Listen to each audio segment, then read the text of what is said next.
어제 시장에는 어떤 이슈들이 있었나요? 어제 국내 증시가 코스피, 코스닥 좀 혼조세로 마감하긴 했는데, 시장의 열기는 딱 두 곳으로 명확하게 쏠렸더라고요. 네, 맞아요. 반도체랑 바이오, 이 두 곳이었죠. 네. 근데 이게 표면적으로는 전혀 다른 두 산업처럼 보이잖아요. 그런데 오늘 저희가 보내주신 자료들을 쭉 보니까, 이 두 산업의 경계를 허무는 거대한 힘, 바로 AI라는 연결고리가 보이더라고요. 아주 정확한 지적이세요. 어제 시장이 딱 그걸 보여준 하루였어요. 단순히 개별 기업 호재가 아니라 AI라는 큰 파도가 산업 지형 자체를 바꾸는? 그런 연쇄 반응이요? 네, 그렇죠. 그래서 오늘은 각 종목들이 왜 올랐는지 이걸 넘어서서 서로 어떻게 얽혀 있고 또 더 큰 그림 속에서 어떤 의미가 있는지 그 연결고리를 하나씩 풀어보는 시간이 되면 좋을 것 같습니다. 좋습니다. 그럼 바로 본론으로 들어가 보죠. 어제 시장의 절대적인 주인공은 역시 반도체였어요. 그 중심에 삼성전자가 있었고요. 네, 삼성전자요. 2.69% 상승했는데 사실 상승률만 보면 다른 종목에 비해 막 드라마틱하진 않거든요. 그렇죠. 수치만 보면요. 그런데도 이 소식이 시장 전체를 들썩이게 한 이유는 뭘까요? 예전에 그 엑시노시의 부진을 기억하는 분들이 많아서 더 극적으로 느껴지는 걸까요? 맞아요. 바로 그 과거의 실패가 있었기 때문에 이번 소식의 무게가 전혀 다른 거죠. 핵심은 삼성의 차세대 모바일 칩 엑시노스 2600의 초기 수율이 50%를 넘어섰다는 소식이었어요. 50%요? 네. 이게 왜 중요하냐면 이전 모델들이 수율 문제로 엄청 고전하면서 사실상 시장의 신뢰를 많이 잃었었거든요. 그랬었죠. 그런데 이번에 2나노 최첨단 공정의 수율이 안정화되고 있다는 강력한 신호가 나온 거예요. KB증권에서는 이걸 근거로 삼성전자의 4분기 영업이익이 역대 최대치인 20조 원에 육박할 거라는 파격적인 전망까지 내놨어요. 20조 원이요? 네. 이 소식 하나가 반도체 후공정, 즉 OSAT 기업들에게는 가뭄의 단비가 아니라 거의 대규모 댐 방류 수준의 소식이었던 셈이죠. 대규모 댐 방류라니 표현이 확 와닿네요. 그럼 그 물줄기가 어디로 가장 세차게 흘러들어갔는지 한번 보죠. 후공정 관련 기업들 주가가 정말 뜨거웠는데요.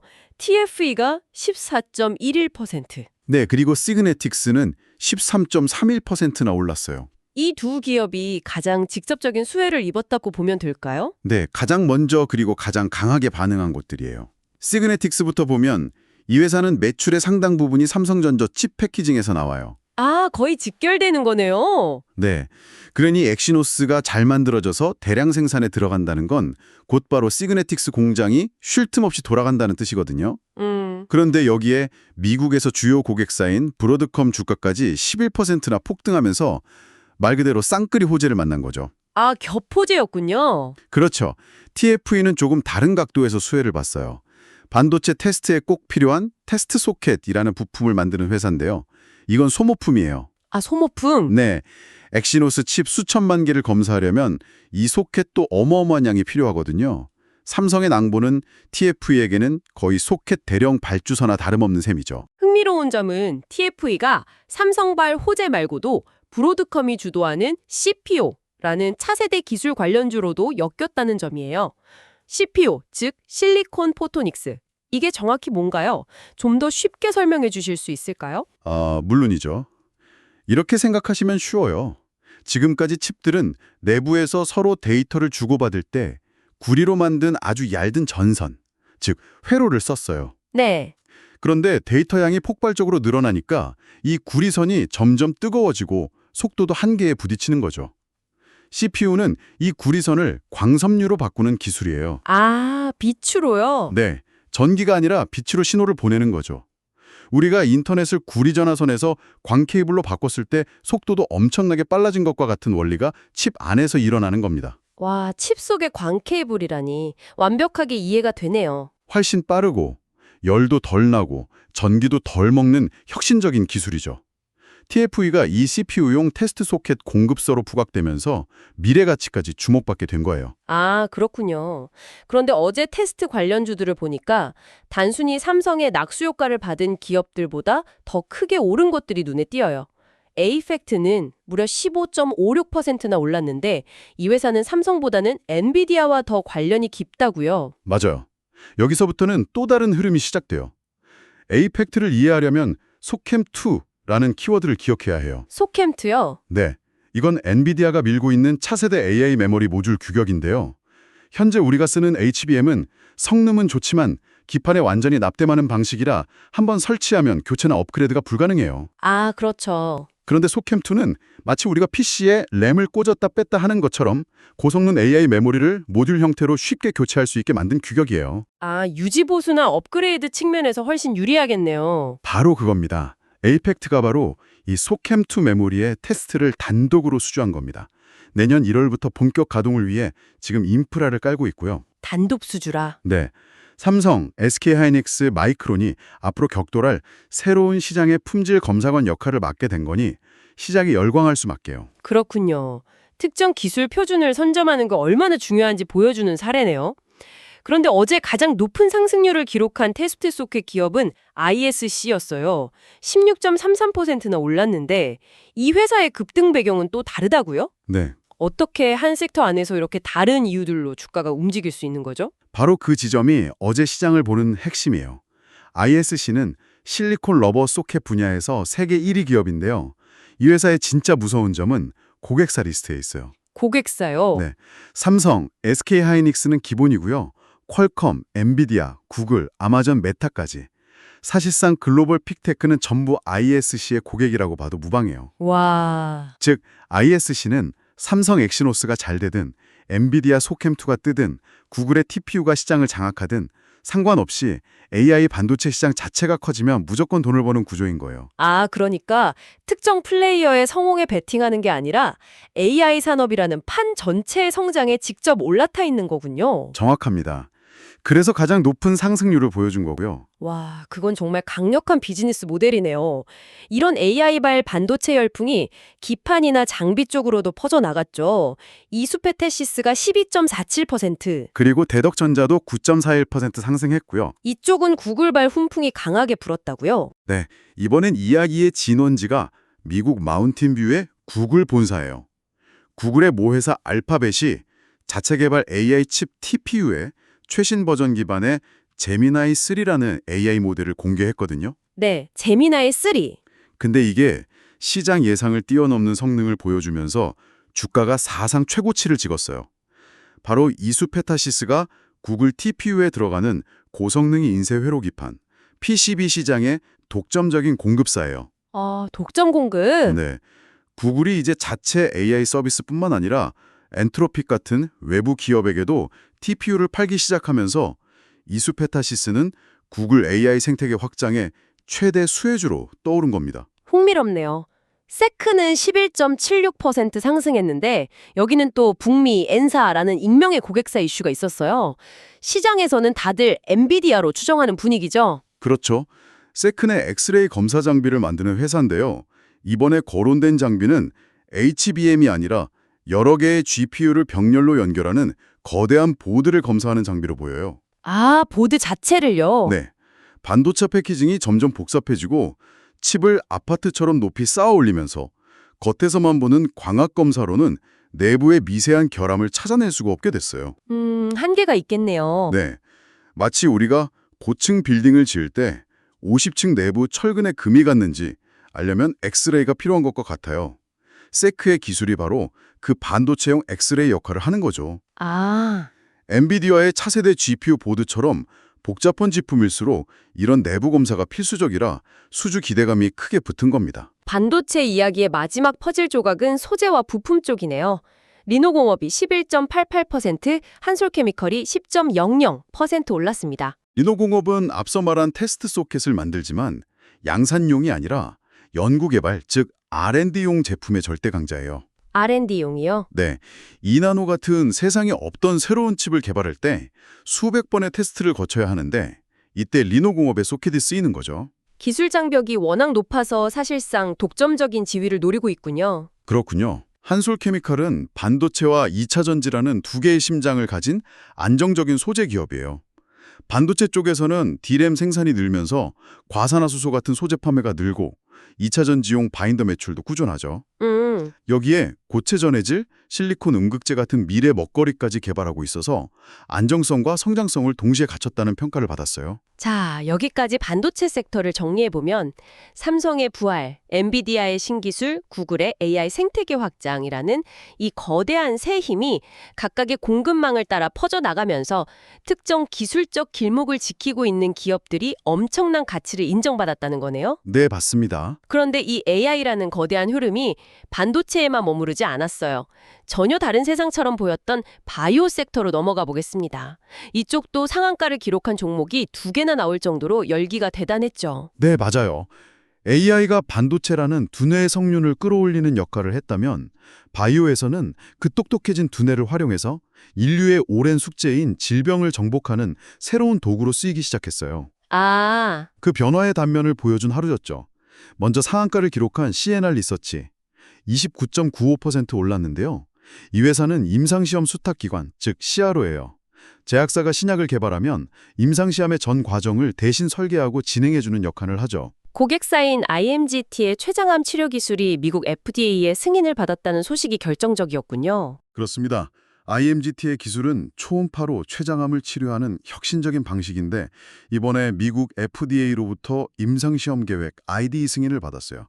이걸로 미국에서 공식적인 임상이 가능해진 거고요. 네. CNR 리서치는 이 중요한 글로벌 임상의 운영부터 데이터 관리, 최종 허가 신청까지 모든 과정을 총괄하게 됐어요. 신약 개발의 가장 핵심적인 단계의 파트너로서 깊숙이 참여하게 된 셈이죠. 삼양 바이오팜도 이틀 연속 상한가 29.97%를 기록하면서 화제의 중심에 섰어요. 인적 분할 후 재상장한 기업인데 시장이 이렇게까지 열광하는 이유는 뭔가요? 맞아요. 왜 지금인가라는 질문이 중요해요. 삼양홀딩스라는 큰 그룹 안에서는 의학 바이오 사업부의 가치가 제대로 평가받기 어려웠어요. 좀 섞여 있었으니까요. 네. 그런데 이번에 독립법인으로 나오면서 스페셜티, 즉 고기능성 전문 분야에 집중하는 사업 모델의 진가가 드러나기 시작한 거죠. 이 회사는 이미 녹는 수술용실, 봉합사 원사 분야에서는 세계 1위고요. 아, 원래도 강점이 있었군요. 그럼요. 탄탄한 항암제 포트폴리오에 최근에는 미용 성형 분야로까지 확장하고 있어요. 분할을 계기로 이 알짜 사업의 가치가 재평가되면서 강력한 매수세가 몰린 겁니다. 신약 개발 기업인 앱클론도 12.26% 상승했는데 배경이 흥미롭네요. 상장 폐지 확정을 덜었다는 현실적인 이유와 신약 성공에 대한 기대감, 이 두 가지가 동시에 작용했다고요? 네, 그야말로 생존과 희망에 공존하는 스토리죠. 첫째는 3분기 누적 매출이 30억 원을 넘어서면서 관리 종목에서 벗어날 수 있다는 안도감. 아, 불확실성이 해소된 거군요. 네, 그게 컸어요. 하지만 더 근본적인 이유는 중국 파트너사 헬리우스가 앱클론의 신약 물질로 진행 중인 글로벌 임상 3상에 대한 기대감이에요. 헬리우스요. 네. 헬리우스가 이 임상에 무려 3천억 원이라는 막대한 자금을 쏟아붓고 있다는 사실이 알려지면서 신약의 상업화 성공 가능성이 단순한 꿈이 아니라 현실로 다가오고 있다는 분석이 힘을 얻고 있습니다. 그런가 하면 아주 시혜성 있는 이유로 오른 기업도 있었어요. 삼익제약 10.47% 올랐는데 독감 유행과 관련이 있다고요. 이건 좀 아날로그적인 이야기처럼 들리기도 하는데요. 그렇죠. 하지만 그 안에 중요한 포인트가 있어요. 최근 유행하는 A형 독감에 K 변이가 기존 백신을 무력화할 수 있다는 우려가 커지고 있어요. 아, 백신 불일지요? 네, 바로 그거요. 백신으로 예방이 안 되면 결국 아픈 사람을 직접 치료하는 치료제의 중요성이 커질 수밖에 없잖아요. 그렇죠. 치료해야 하니까. 삼익제약은 항생제, 해열 진통제, 수액처럼 독감 환자 치료에 꼭 필요한 병원 처방 의약품 라인업을 탄탄하게 갖추고 있어요. 이 특수한 상황에 회사의 사업 구조와 정확히 맞아떨어지면서 대표적인 수혜주로 부각된 거죠. 알겠습니다. 그런데 마지막으로 살펴볼 두 기업, 로핏 헬스케어와 동훈 아나텍은 우리를 다시 오늘 대화의 핵심 주제인 AI와 바이오의 융합으로 되돌려 놓네요. 맞습니다. 이 두 회사의 사례를 보면 정말 산업의 경계가 무너지고 있다는 게 실감나는데요. 바로 그겁니다. 로킷 헬스케어는 AI 기반 3D 바이오 프린팅 기술로 당뇨발을 치료하는 임상시험 승인을 받았어요. 환자 본인의 지방 조직을 원료로 AI가 환부 모양에 딱 맞는 맞춤형 피부 패치를 3D 프린터로 찍어내 이식하는 첨단 재생의료 기술이에요. 와, AI가 실제 인체 조직을 창조하는 단계로 들어선 거네요. 그렇죠. 동오나나텍은 피를 뽑지 않고 침, 즉 타액만으로 혈당을 진단하는 기기 디설라이프를 만들고 있어요. 여기서 핵심은 타액 속 미세한 성분 변화를 분석해서 정확한 혈당 수치를 예측하는 AI 알고리즘이에요. 아, 두 회사 모두 AI 기술이 없었다면 불가능했을 의료 혁신을 보여주고 있는 겁니다. 자, 그럼 오늘 나눈 이야기들을 한번 종합해 볼까요? 오늘 시장에서는 거대한 두 개의 흐름이 교차했어요. 하나는 AI 혁신이 반도체 하드웨어부터 기판, 소재까지 공급망 전체를 흔드는 흐름이었고요. 네, 다른 하나는 그 AI 기술이 바이오와 결합해서 개인 맞춤형 의료 시대를 여는 흐름이었어요. 여기서 우리는 아주 근본적인 질문을 던져볼 수 있어요.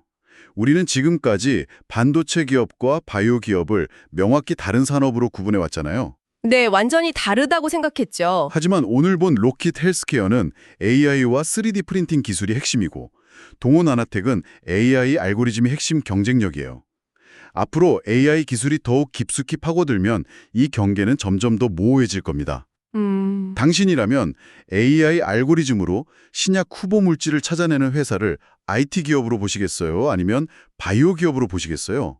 이 새로운 유형의 융합 기업들을 시장은 앞으로 어떻게 평가하고 가치를 매길 것인지 이것이야말로 우리가 계속해서 지켜봐야 할 가장 흥미로운 관전 포인트가 될 겁니다. 이어서 다음은 애프터마켓 주요 동향을 살펴보겠습니다. 어제 애프터마켓에서는 어떤 움직임이 있었나요? 보내주신 시간 외 시장 데이터를 보니까 정규장 끝나고 나서가 진짜인 종목들이 몇 개 보이더라고요. 어제 시장은 한마디로 미래 가치에 대한 기대감이 모든 걸 주도한 하루였어요. 서울의 지도를 바꿀 부동산의 미래, 또 전쟁의 양상을 바꿀 방산 기술의 미래, 그리고 우리의 건강을 바꿀 바이오 기술의 미래까지 같이 하나씩 파헤쳐보죠. 네, 가장 먼저 눈에 띄는 건 역시 말씀하신 부동산의 미래였죠. 서울시가 강남 고속버스 터미널을 지하화하고 그 위를 이제 주상복합 빌딩으로 재개발하겠다는 계획을 내놨거든요. 아, 그 소식이요? 네, 이건 단순히 건물 하나 새로 짓는 차원의 이야기가 아니고요. 서울의 핵심 교통 요지를 완전히 새롭게 디자인하는 거대한 프로젝트입니다. 투자자들이 이 소식에 즉각 반응했죠. 그 반응이 숫자로 확실하게 나타났네요. 동양고속이 9.74%, 그리고 대성산업은 무려 9.88%나 급등했어요. 특히 대성산업은 그 재개발 부지 바로 옆에 약 1000평 규모의 주유소 땅을 가지고 있다는 점이 부각됐는데 이게 왜 이렇게 강력한 호재가 된 건가요? 1000평이면 감이 잘 안 오실 수 있는데 강남 한복판에서 이 정도 규모의 땅은 그 자체로 뭐랄까 거의 황금알을 낳는 거위나 다름없죠. 아, 그렇죠. 강남이니까요. 네, 중요한 건 이번 재개발 계획이랑 맞물리면서 이 땅의 가치가 완전히 재평가받기 시작했다는 겁니다. 더 이상 그냥 주유소 부지가 아니라 미래에 들어설 그 초고층 복합단지의 핵심 상업 부지가 될 수 있는 기대감, 그게 주가에 그대로 반영된 거죠. 미래 가치가 현재 가격을 끌어올린 전형적인 사례군요. 그럼 다음은 방산 분야인데요. 그린광학이 6.42% 상승했어요. 사실 이 회사가 미사일 탐지 장비에 들어가는 정밀 광학 부품을 만든다고는 들었는데 잠깐만요. 이 공급사에 로키드 마틴이 있네요. 우리가 아는 그 F-35 전투기 만드는 회사 맞죠? 맞습니다. 바로 그 점이 핵심이죠. 와, 이 정밀 광학 부품이라는 게 단순히 렌즈가 아니에요. 수백 킬로미터 밖의 목표물을 정확히 식별하고 추적하게 만드는, 그러니까 미사일의 눈 역할을 하는 최첨단 부품이거든요. 미사일의 눈이요. 네, 로키드 마틴 같은 세계 1위 방산업체가 이 회사의 부품을 쓴다는 건 기술력만큼은 세계 최고 수준이라는 일종의 품질 보증 수표를 받은 셈입니다. 최근 K방산의 위상이 높아지면서 이런 강소기업의 기술력이 재조명 받고 있는 겁니다. 와, 정말 대단하네요. 그럼 마지막 미래 가치 테마는 바이오인데 동오나나텍이 4.20% 올랐어요. 침으로 혈당을 진단하는 기기를 개발 중이라니. 이건 거의 공상과학 영화 같은 이야기인데요. 네, 맞아요. 이게 정말 상용화된다면 당뇨 환자분들한테는 엄청난 희소식일 텐데 기술적으로 가장 큰 허들은 뭘까요? 가장 큰 관건은 역시 정확도입니다. 정확도요? 네, 아시겠지만 혈액과 달리 침은 마시는 음료나 컨디션에 따라 농도가 계속 변하잖아요. 그 속에서 아주 미세한 혈당 수치를 일정하고 또 정확하게 잡아내는 게 기술의 핵심이죠. 그렇군요. 다음 달에 식약처 인허가 절차에 들어간다고 하는데 아마 이 부분을 가장 까다롭게 검증할 겁니다. 이 허들만 넘으면 시장의 판도를 바꿀 수 있기 때문에 기대감이 높은 상황입니다. 네, 알겠습니다. 이 외에도 화장품 관련주인 비아가 10.45%, 또 한국 화장품이 4.20% 오르면서 강세를 보인 점도 눈에 띄네요. 네, 이 종목들은 사실 앞서 살펴본 기업들처럼 어떤 특정 대형 뉴스가 있었던 건 아니지만요. 시간 후에 시장에서 이렇게 두 자릿수 상승률을 보였다는 건 그만큼 K뷰티 섹터에 대한 시장의 잠재적 관심이 여전히 뜨겁다는 걸 보여주는 하나의 신호로 해석할 수 있겠습니다. 네, 이렇게 개별 기업의 미래 가치를 둘러싼 호재들이 시간 후의 시장을 뜨겁게 달궜네요. 이런 미시적인 움직임들이 오늘 거시경제 지표와 만나면 또 어떤 그림을 만들어낼지 지켜보는 것도 흥미로운 관전 포인트가 될 것 같습니다. 이어서 다음은 눈에 띄는 오늘의 뉴스를 살펴보겠습니다. 장시 작전 꼭 체크해야 할 핵심 뉴스들 저희가 한번 깊이 파고들어 보겠습니다. 오늘은 제공해주신 자료들의 바탕으로 반도체부터 AI, 바이오까지 주요 섹터별로 나눠서 중요한 소식들의 맥락을 짚어보죠. 첫 소식은요, 반도체 업계의 이야기인데 이게 좀 흥미롭습니다. 구글이 자체 개발한 AI 칩 있잖아요, TPU. 이걸 이제 메타 같은 외부 기업에도 직접 공급하기로 했다는 소식이에요. 이건 사실상 엔비디아의 아성에 정면으로 도전장을 내민 셈인데요. 그렇죠. 여기서 가장 중요한 키워드는 탈 엔비디아입니다. TPU, 그러니까 텐서 처리 장치. 이게 원래는 구글 AI 서비스를 위한 말하자면 구글 맞춤 정장이었거든요. 네네. 근데 이걸 외부에 심지어 경쟁사일 수도 있는 기업들한테까지 공급한다는 건 AI 칩 시장의 공급망을 어떻게든 다변화해야 한다는 빅테크들의 절박함이 만들어낸 합작품, 이렇게 봐야 합니다. 엔비디아 칩이 너무 비싸고 또 구하기도 힘드니까요. 맞습니다. 우리끼리라도 대안을 만들어 보자는 공감대가 형성된 거죠. 그러니까 비용 절감도 있고 특정 기업에 대한 의존도를 낮추려는 그런 전략적인 움직임이다, 이 말씀이시군요. 네, 아주 정확합니다. 그런데 이렇게 빅테크들이 저마다 맞춤형 칩을 원하게 되면서 파운드리, 그러니까 반도체 위탁 생산 시장의 판도도 바뀌고 있는 겁니다. 이게 삼성전자한테는 정말 큰 기회가 될 수 있다는 분석이 계속 나오잖아요. 근데 사실 이야기는 몇 년째 나왔는데 항상 발목을 잡았던 게 수율 문제였고요. 맞아요. 아주 정확한 지적입니다.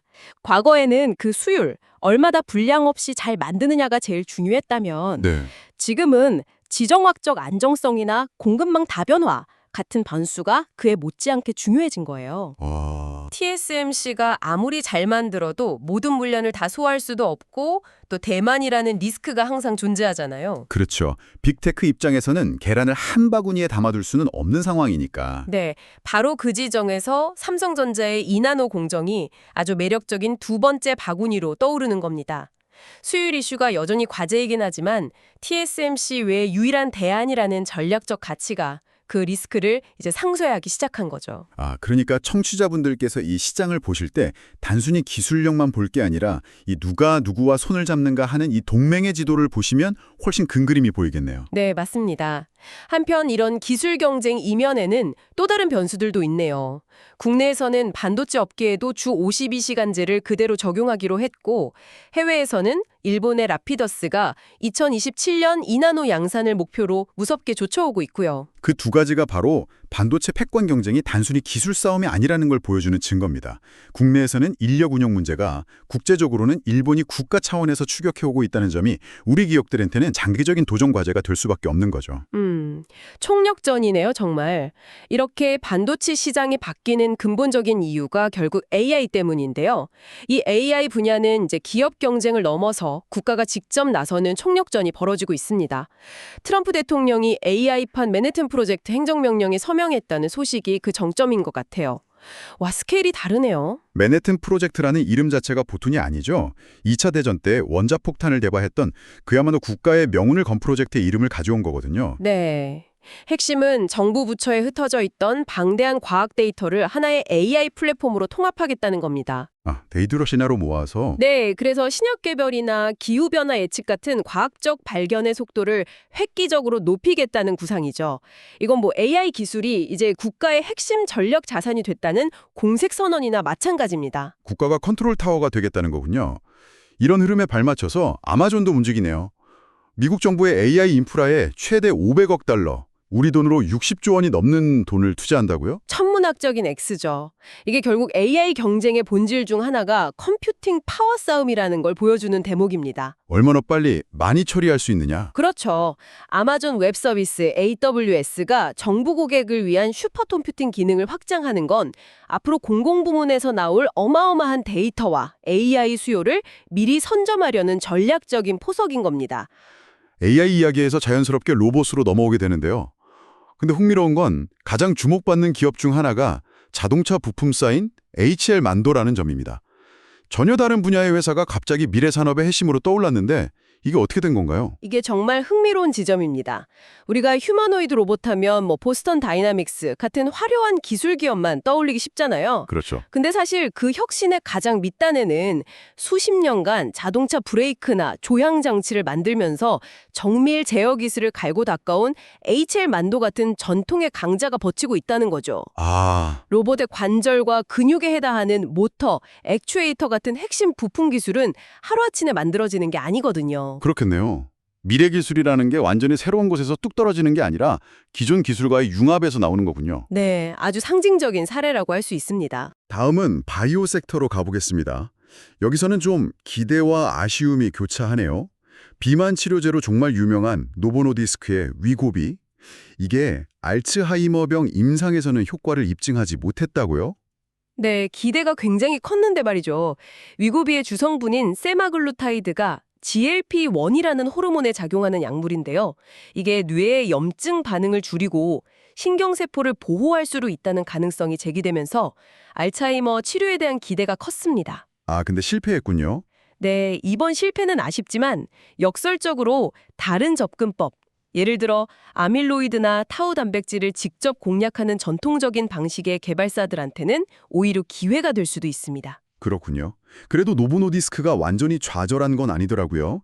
아미크레틴이라는 다른 약물로는 2형 당뇨병 환자에게서 체중 감량 효과를 확인했다는 긍정적인 결과도 같이 나왔네요. 그렇습니다. 이게 바로 거대 제약사의 저력이죠. 위고비 하나에만 의존하지 않고 차세대 치료제를 꾸준히 개발하면서 리스크를 관리하고 있다는 걸 보여주는 대목입니다. 국내 기업 소식도 있네요. 네, D&D 파마텍이 GLP-1과 글루카곤에 동시에 작용하는 이중작용제를 개발 중이라는 점, 그리고 티움바이오의 항암 신약 후보 물질 토스포서팁이 WHO 국제일반명에 등재됐다는 점도 아주 의미 있는 성과라고 할 수 있습니다. 이번엔 가상자산 업계의 정말 큰 소식입니다. 네이버 파이낸셜이 드디어 본격적으로 움직이는군요. 블록체인 투자사 해시드와 손잡고 다음 달에 코인 지갑 서비스를 선보인다고 합니다. 여기서 핵심 키워드는 네이버와 스테이블 코인 지갑의 결합입니다. 스테이블 코인? 네, 청취자분들도 들어보셨겠지만 달러 같은 법정화폐의 가치가 1대1로 고정된 코인이라 변동성이 거의 없잖아요. 그렇죠. 절제 수단으로 주목받아 왔죠. 맞습니다. 근데 지금까지는 그래서 그걸로 뭘 할 수 있는데 이 질문에 답하기가 좀 어려웠다면 이제 네이버라는 거대 플랫폼이 그 답을 보여주려는 겁니다. 네이버페이랑 연동된다면 정말 중요한 변곡점이 될 수 있습니다. 가상자산이 드디어 실생활로 들어오는 거네요. 원자재와 에너지 쪽도 한번 보죠. 이쪽은 지정학적 변수가 시장을 뒤흔들고 있네요. 세계 최대 구리 생산 업체인 칠레의 코델코가 중국 고객에게 제시하는 구리 프리미엄을 무려 4개나 올렸다고요? 네, 이건 정상적인 상황이 아니죠. 이게 바로 지정학적 갈등이 실물 경제에 얼마나 직접적인 영향을 미치는지 보여주는 대표적인 사례입니다. 야, 미국의 대중국 관세 때문에? 그렇습니다. 중국 기업들이 앞으로 구리 구하기가 어려워질까 봐 미리 재고를 확보하려는 일종의 사재기 수요가 급증한 겁니다. 전기차나 반도체나 구리가 안 쓰이는 곳이 없으니까 산업 전반의 원가 부담이 커질 수밖에 없는 상황이죠. 에너지 분야에서도 트럼프 대통령 얘기가 또 나오네요. 원전 르네상스를 외치면서 120조 원 투입을 약속했는데 특히 SMR, 이 소형 모듈 원전을 AI 데이터 센터에 우선 배치하라는 내용이 아주 흥미롭습니다. 바로 그겁니다. 앞서 이야기했던 AI와 정확히 연결되는 지점이죠. 아, 연결고리가 있네요? 네, AI와 원전의 연결고리가 명확해지는 순간입니다. 데이터 센터가 전기 먹는 하마라고 불릴 정도로 전력을 엄청나게 쓰거든요. 네네. 안정적인 전력원이 필수적인데 이때 SMR, 그러니까 거대한 발전소의 미니미 버전이라고 생각하시면 쉬운데요. 미니 원전. 네, 데이터 센터 바로 옆에 맞춤형으로 지을 수 있는 이 작은 원전이 최고의 파트너로 떠오르는 겁니다. 네. 미래 산업을 위해서 과거의 에너지를 다시 소환하는 재밌는 장면이네요. 마지막으로 국제 정세와 시장의 다른 뉴스들을 짚어보겠습니다. 가장 눈에 띄는 건 2년 넘게 이뤄진 우크라이나 전쟁의 종전 가능성에 보인다는 소식입니다. 우크라이나 대표단이 미국과 평화협정 조건에 합의했고 젤렌스키 대통령이 이번 주에 트럼프 대통령을 만난다고요? 네, 전쟁 종결 가능성이 구체적으로 가시화되고 있다는 아주 중요한 신호입니다.